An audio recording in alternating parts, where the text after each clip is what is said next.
Hello friends, मैं आपका दोस्त Ram Vinod, motivational speaker and internationally certified corporate trainer.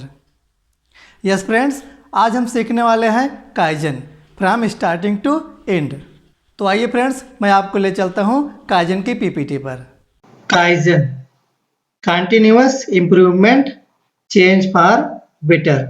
Kaizen के इस ट्रेनिंग सेशन में आज हम सीखने वाले हैं काइजन क्या है, काइजन के जन्मदाता कौन है, काइजन के आधार पर देखेंगे कि वेस्ट कौन कौन से होते हैं और कितने प्रकार के होते हैं। काइजन करने के लिए स्टेप्स क्या क्या हैं। पीडीसीए के आधार पर देखेंगे कि काइजन को किस तरह से इम्प्लीमेंट करना चाहिए और कितने फेज में होगा।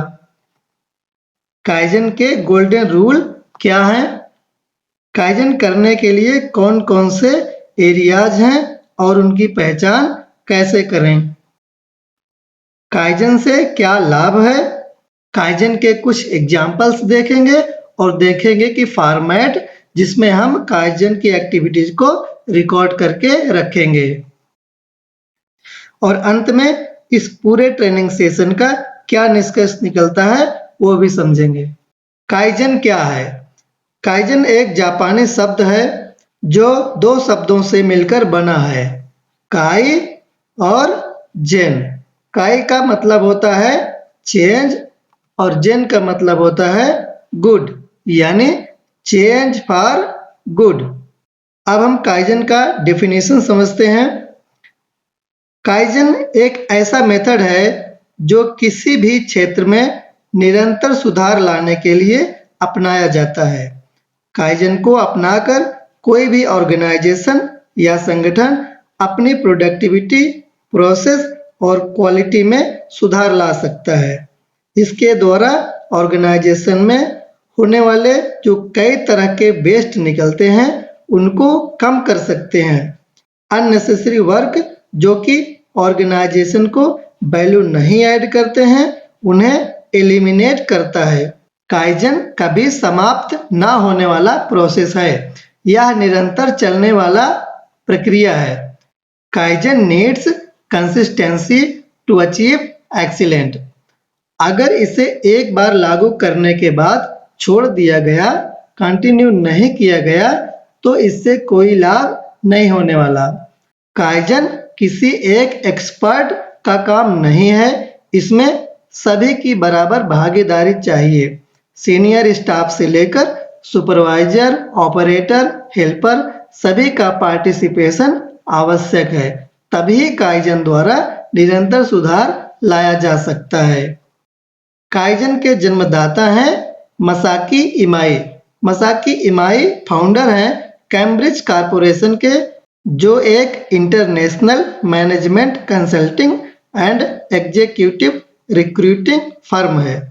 मसाकी इमाई एक ट्रेनर हैं और ऑथर हैं काइजन, गेम्बा काइजन, लीन मैन्युफैक्चरिंग और क्वालिटी फिलॉसफी के। उनको लोग क्वालिटी गुरु भी कहते हैं।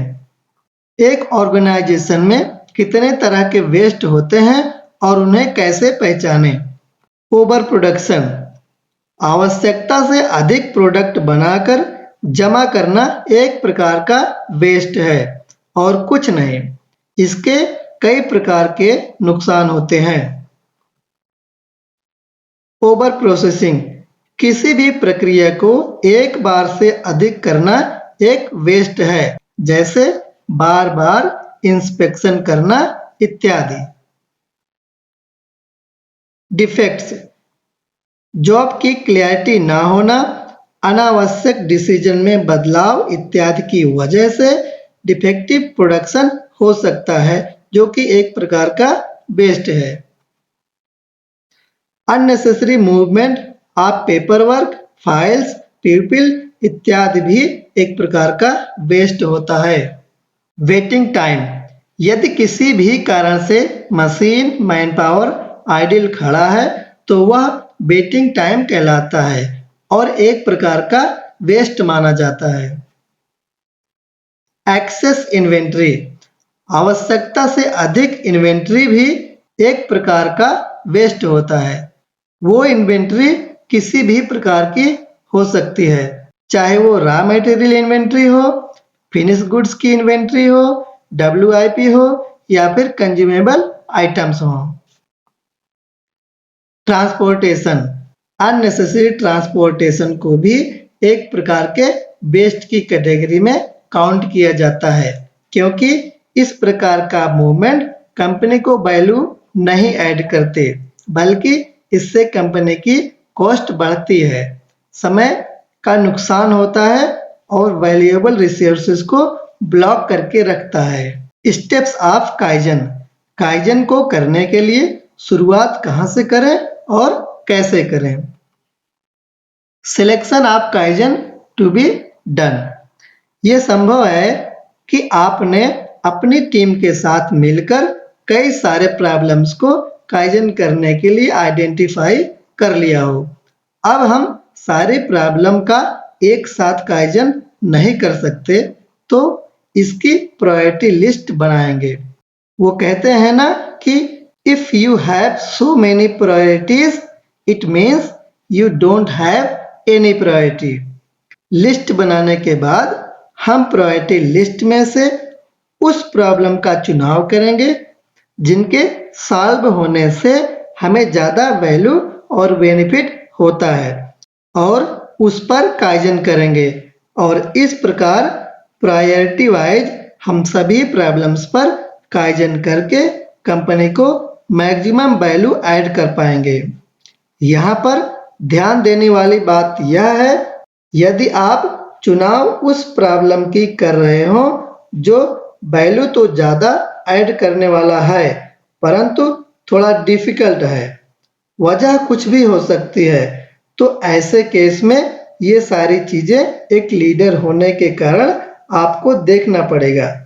शुरुआत अच्छी हो ये बहुत जरूरी है, ताकि आप वैल्यू भी ऐड कर सकें और अपनी टीम को मोटिवेट भी कर सकें।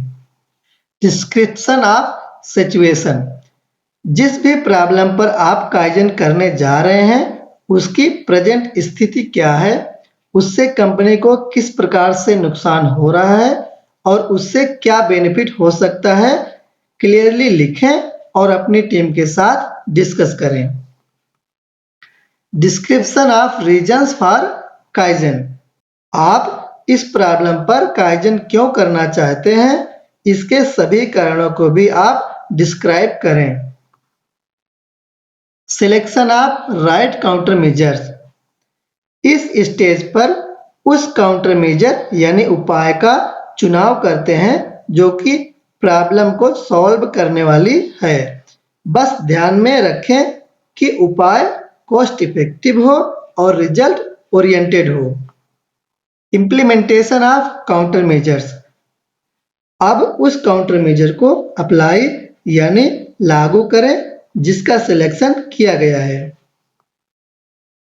रिजल्ट ऑफ काउंटर मेजर्स, इस स्टेज में हम देखेंगे कि जो भी हमने उपाय लगाए थे कितना कारगर हुआ और उसका क्या परिणाम है। स्टैंडर्डाइज काउंटर मेजर्स, यदि परिणाम अच्छा मिला है, वैल्यू और बेनिफिट भी है, तो इसे एक स्टैंडर्ड बना लीजिए और निरंतर सुधार के लिए प्रॉपर मॉनिटरिंग करते रहें। Kaizen based on PDCA, kaizen एक निरंतर चलने वाले सुधार को लागू करता है और PDCA एक मेथड बताता है कि कब क्या करना है, कितने फेसों में करना है। जैसा कि PDCA साइकिल में आप देख रहे होंगे कि उसके 4 फेस होते हैं, प्लान, डू, चेक और एक्ट। अब हम देखेंगे कि काइजन में इसको हम किस प्रकार अप्लाई करेंगे और कौन सा काम किस फेस में आता है। तो पहला फेस है प्लान करने का, जिसमें हम प्रॉब्लम को आइडेंटिफाई करेंगे और उसको चिन्हित करेंगे। इस फेस का दूसरा कार्य है कि प्रॉब्लम को पूर्ण रूप से बारीकी से निरीक्षण करें और प्रॉब्लम के कारणों का पता लगाएं। और तीसरे काम में उन काउंटर मेजर्स यानी उपायों का चुनाव करें जो इस प्रॉब्लम को सॉल्व करते हों और साथ ही कॉस्ट इफेक्टिव हों और रिजल्ट ओरिएंटेड हों। दूसरा जो फेस है वो है डू यानी कार्य को करने का। इस फेस में आपने जिस काउंटर मेजर यानी उपाय का चुनाव किया है उसको लागू करेंगे। तीसरा फेस है चेक का यानी चेक करें कि जो उपाय आपने समस्या को हल करने के लिए लगाया था वह कितना प्रभावकारी है और उसका क्या परिणाम है, कितना यह उपाय कारगर है। अब आता है चौथा और आखिरी फेस। इस फेस को कहते हैं एक्ट। इसमें हम यह एनालिसिस करते हैं कि एक्चुअल में हमने इस उपाय से जो एक्सपेक्ट किया था उसके मुकाबले में कितना सही है और कितना नहीं। यदि कोई गैप है तो उसे कैसे पूरा किया जाए उसके बारे में सोचें और अगली बार के लिए ठीक कर लें। लेकिन अगर परिणाम अच्छा है, कोई गैप नहीं है या है भी तो ना के बराबर है तो इस उपाय को मानकीकरण कर दें यानी एक स्टैंडर्ड बना दें और उचित मॉनिटरिंग के साथ कंटिन्यू रखें और इस प्रोसेस को बार बार करते रहें जब तक कि पूरी तरह से समस्या का निवारण ना हो जाए। Golden rules of kaizen. Kaizen के 10 गोल्डन रूल्स होते हैं और वो क्या हैं आइए एक एक करके समझते हैं। पहला है don't try to justify the past, challenge fixed ideas. इसका मतलब है कि जो भी सिस्टम पहले से चला आ रहा है और ठीक चल रहा है तो इसका मतलब यह नहीं है कि उसमें सुधार नहीं हो सकता। उसको आप चैलेंज कर सकते हैं और उसमें सुधार लाकर उसे और अच्छा बना सकते हैं। Be positive, think how can be done not why can't be done. अक्सर ये देखा गया है कि जब किसी भी समस्या को हल करने की बात आती है तो जो लोग ज़्यादा जीनियस होते हैं वो पूरे तर्क के साथ सिद्ध करने की कोशिश करते हैं कि ये काम क्यों नहीं हो सकता। तो सभी लोग ब्रेनस्टॉर्मिंग केवल पॉजिटिव वे में करें कि कैसे हो सकता है और कैसे करना चाहिए बजाय इसके कि क्यों नहीं हो सकता है। Use data not pet theories. जो भी डिसीजन लें प्रेजेंट डेटा के आधार पर लें, किसी की थ्योरी और कहानियों के आधार पर नहीं, क्योंकि एक्चुअल पोजीशन केवल डेटा ही बता सकता है। Use wisdom not money. किसी भी प्रॉब्लम को सॉल्व करने के लिए टीम के साथ बैठकर ब्रेनस्टॉर्मिंग करें और क्रिएटिव आइडियाज के द्वारा प्रॉब्लम को सॉल्व करें और कोशिश ये होनी चाहिए कि बिना कंपनी की कॉस्ट बढ़ाए समस्या का हल निकाल लिया जाए। Work smarter not harder. अपने क्रिएटिव आइडियाज का प्रयोग करके काम को आसान बनाएं और स्मार्ट वर्क करें न कि hard work. Always set high standard. जब आपकी सोच ऊंची होती है तो उसके हिसाब से आइडिया माइंड में जनरेट होते हैं। इससे आपकी टीम से हाई क्वालिटी आइडियाज निकल कर आएंगे। Correct failures immediately. 70% now is better then 100% never. किसी भी प्रकार के फेलियर को जल्दी से जल्दी हल करें जितना मैक्सिमम हो सके, बाकी बाद में करें परंतु 100% के चक्कर में डिले ना करें। Lead by example. As a leader आप आगे रहें और लोगों को मोटिवेट करें कि वो आपको फॉलो करें।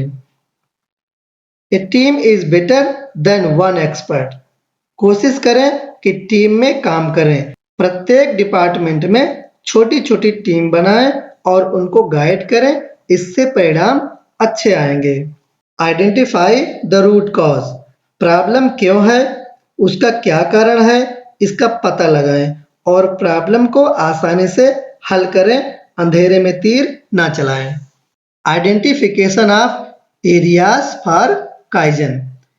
इस स्लाइड के माध्यम से हम देखेंगे कि काइजन करने के लिए कौन कौन से एरियाज हो सकते हैं जिन पर हम काइजन करेंगे। Improvement of productivity. प्रोडक्टिविटी बढ़ाने के लिए आप काइजन कर सकते हैं। प्रोडक्ट, प्रोसेस और सर्विस की गुणवत्ता बढ़ाने के लिए काइजन कर सकते हैं।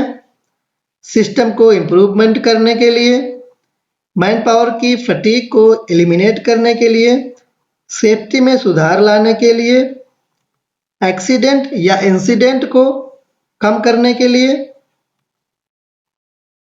मैन पावर और इक्विपमेंट की मूवमेंट को कम करने के लिए, कंपनी में जनरेट होने वाले वेस्ट को कम करने के लिए, ऐसे काम जो एक से ज़्यादा बार किए जा रहे हों उनको एलिमिनेट करने के लिए, मैन और मशीन का वेटिंग टाइम कम करने के लिए, किसी भी चीज को ढूंढने में लगने वाले समय को कम करने के लिए। जैसे कई बार देखा जाता है कि प्रॉपर आइडेंटिफिकेशन ना होने के कारण फिनिश गुड्स को ढूंढने में काफी समय लग जाता है।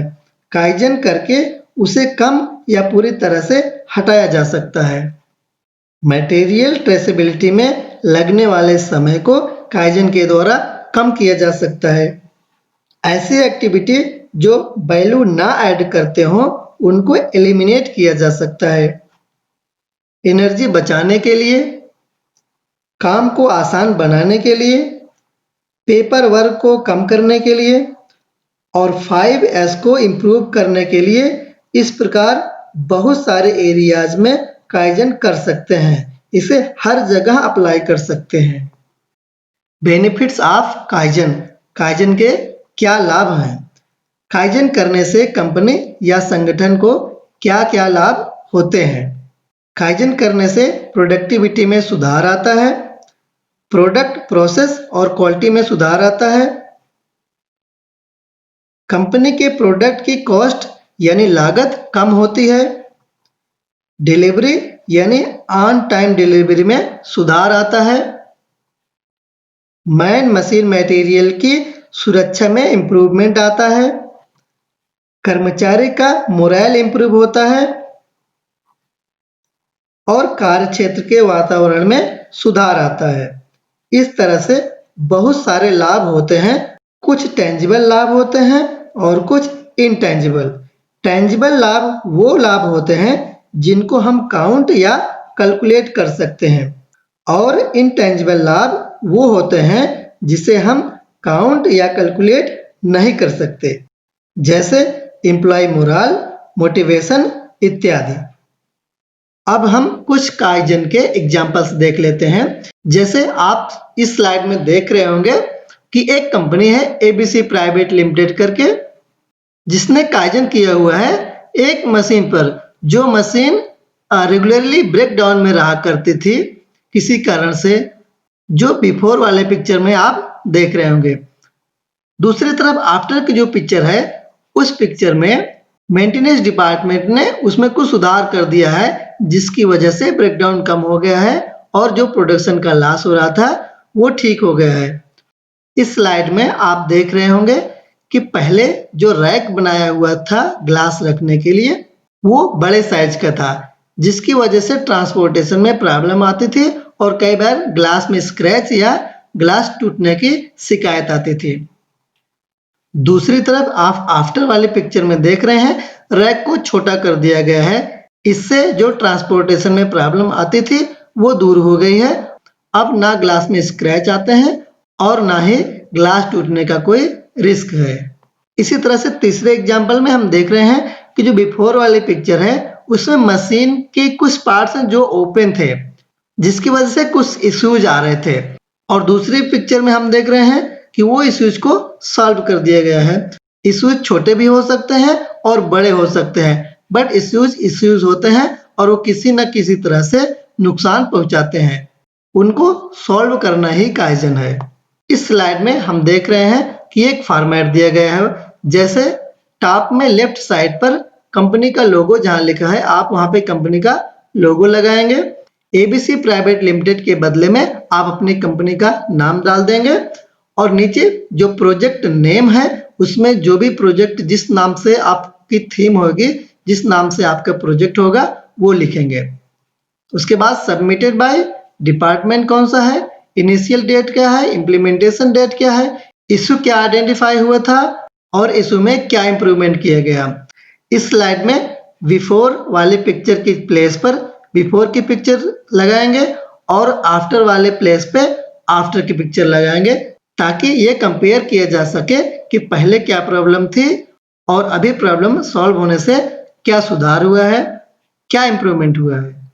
तो फ्रेंड्स, अब फाइनली हम आ गए हैं कंक्लूजन पर और इस पूरी ट्रेनिंग सेशन का निष्कर्ष यह निकलता है कि काइजन एक बहुत ही सिंपल कॉन्सेप्ट है जो आपके सभी लेवल के कर्मचारी इसे समझ सकते हैं और इस पर काम कर सकते हैं। इस मेथड को कंपनी में लागू करना भी आसान है और इसके परिणाम कंपनी के लिए बहुत ही लाभकारी होते हैं।